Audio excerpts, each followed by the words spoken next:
إننا نعيش اليوم وقد أحدقت بنا الفتن من جميع الجوانب، فأصبح شبابنا في حيرة وفي فتن كقطع الليل المظلم، يصبح فيها المرء على رأي ويمسي على رأي، ولا يكاد يستبين وجه الصواب فيما يسمع ويرى وفيما يقرأ.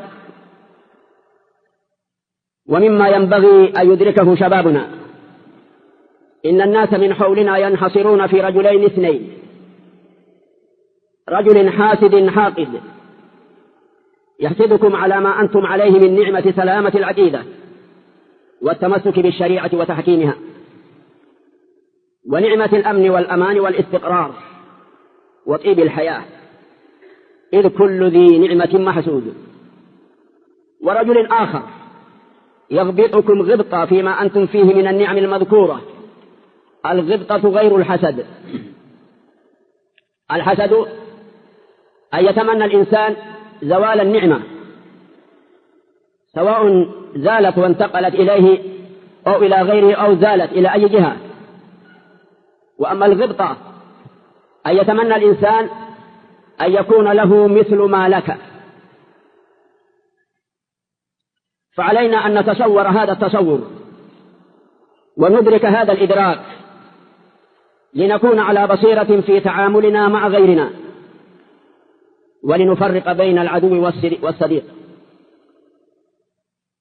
وإن الفتن والشدائد هي التي تعرفك الصديق الصادق والعدو المصانع.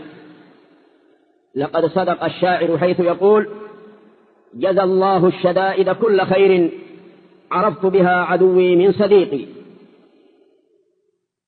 فهذه الفتنة العمياء قد تظهر حقائق كانت كامنة في النفوس، وقد تنكشف مفاهيم خاطئة يتبناها بعض الناس، ولكن لا يستطيعون الدعوة إليها إلا في مثل هذه الأيام المظلمة، لأننا الآن أمام دوحة طوح بها، وكل يأخذ فأسه فيذهب إليها فيقتطع منها ما يشاء لما يشاء. فأخذت الأقلام تكتب، والإذاعات تذيع، والأشرطة تسجل، والمحاضرات تلقى، فكل إناء فبما فيه ينضح.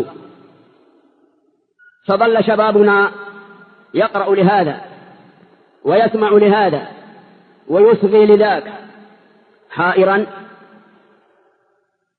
فقد يحسب الجمرة تمرة فيتناولها فيتضرر بها،